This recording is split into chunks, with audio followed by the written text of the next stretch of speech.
Little word to Atlanta Falcons fans. You know you're being manipulated, right?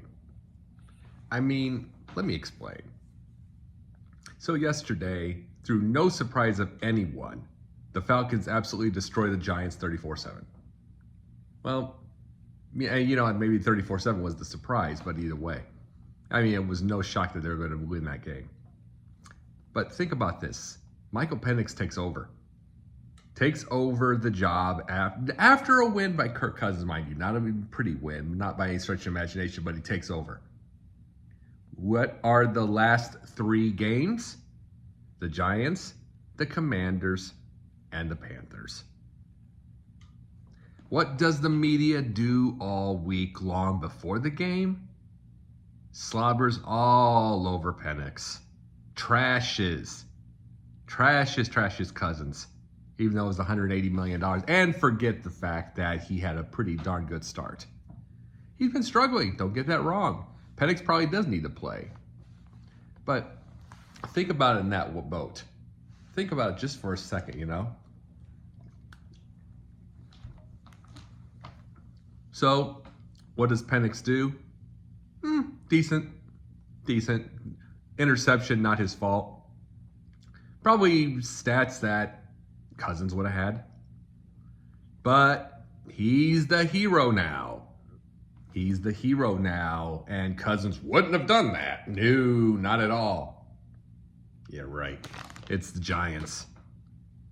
Probably would have had the same numbers, probably the same everything. But think about this for 1 second.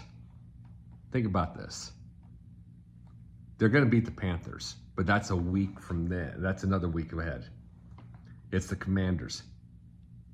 This is the game that matters of what was the point of getting Penix in there. Penix wins that game, then it mattered. Then it all mattered. It's a risk. It's a whole manipulation. It's a whole everything. If they beat the Commanders on the road, then it mattered. If they don't, or they get killed, then what was the point?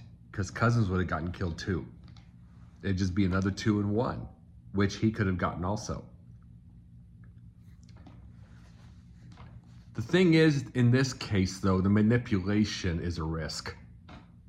All the trashing you've done of Cousins all week long, what if Penix gets hurt? What if he blows a knee? Because this has happened before. $180 million. And look how much is guaranteed.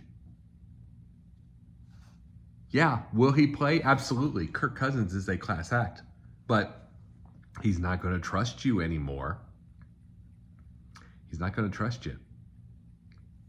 Not after you and the media and everybody's been trashing him all week. And even during that time, he even prayed with Penix. He even prayed with him, despite all that. So that just shows he's a class act, but it doesn't mean he's going to give business to you. Doesn't mean you're going to be able to keep him. What if Penix hurt himself? What if he blew his knee and he's out to the middle of next year and you need someone? You think Cousins is going to stay now? You need to quit getting manipulated. You need to ask the media to have better standards. You need to have better standards, fans. You need to have better standards. This is just the truth.